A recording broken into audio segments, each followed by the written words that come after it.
Hi guys, today I'd like to talk more about how humans are programmed and programmable.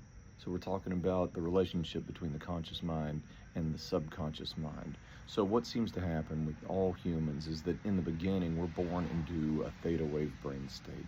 And that just means that we're highly receptive. We're just soaking in our environment like a sponge, and we're reflecting it right back out. So between the time we were born till it's somewhere between when we're like 7 to 12 years old that we even begin to have the ability to consciously self-reflect and to accept and reject ideas. And by that time we're already programmed, and we're programmed for whatever we've experienced in that early childhood. And so just imagine, and no one escapes the trauma of being born. You know, you're you're warm, you're safe, you don't even have to breathe on your own. You know, all your nutrients are provided for, all your needs are met. And then all of a sudden you're thrust into cold and bright, and all of a sudden you have to breathe on your own, and you have to go back and forth between being relatively comfortable and being extremely uncomfortable, and it's incomprehensible. And so imagine, and even as you go through that, and trauma is always relative. We can always find people who've had it worse than we have. We can always find people who've had it better than we have. And very often trauma doesn't necessarily have to be this awful, bloody, violent thing. Sometimes the things that are traumatizing are not having our needs met at very crucial times. So just, imagine, you're a year and a half old, right? And, mom's taking a shower for 45 minutes. And in that time, all of a sudden you get, wet and cold and hungry and lonely, and and it's incomprehensible to you, and so you start screaming and nothing happens. Usually you scream and cry and something happens, and this time nothing happens. So in that time, in that very short amount of time, you, with no words to describe it, you come to the conclusion that no one's coming ever. And other parts of your personality step in to protect you from that, and the tools that they have at that time are like, emotional suppression and maybe dissociation. And so just imagine, being 6 years old, 8 years old, whatever, and having these overwhelming and incomprehensible experiences that, where adults would just call strong negative emotions.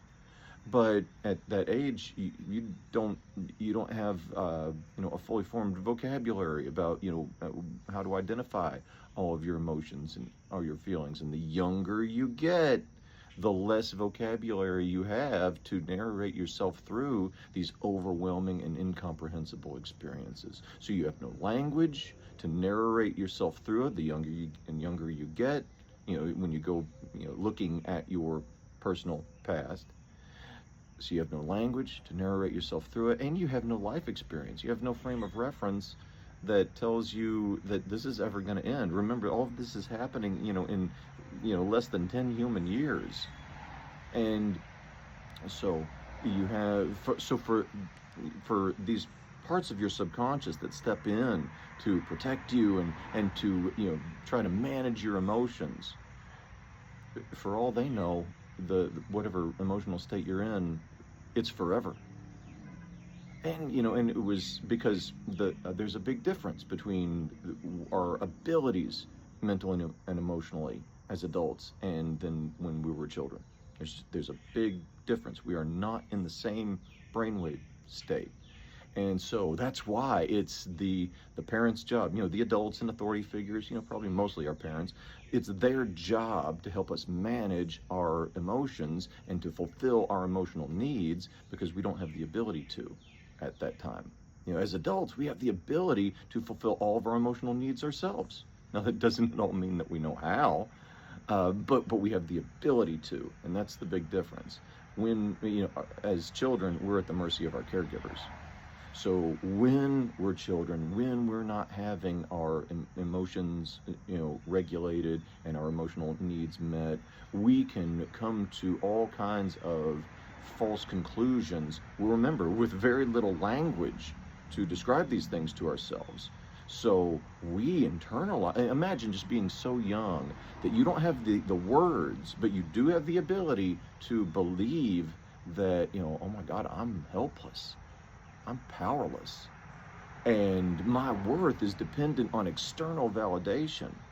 And I have to do really super special things to get any kind of attention at all, and probably nothing I ever do is ever going to be enough, and I'm likely to be abandoned, et cetera, et cetera, et cetera. So imagine, being able to believe all of these things about yourself, but having no words to describe it to yourself, much less reject it. And remember, as children, we might have the ability to consciously reject and accept ideas, but we don't have the ability to reject them subconsciously. A 2-year-old can say, I don't like that, I don't want that, I don't believe that. A 2-year-old can say it, but they don't have the ability to reject it subconsciously. And those things stay with us in our subconscious and color and motivate everything about the way we live our daily lives, and we're not even aware of it until things start to go wrong in our daily lives, and we still try to suppress those emotions. We're not able to be honest about it, because one of the things that we confused when we were very young is that the emotions were the enemy, and we might have confused the emotions with the threat of danger itself. If you want to know more, let me know. Comment, like, subscribe, share. If this kind of understanding is helpful to you, let me know, and we'll continue. Until then, have a wonderful rest of your day, and be blessed.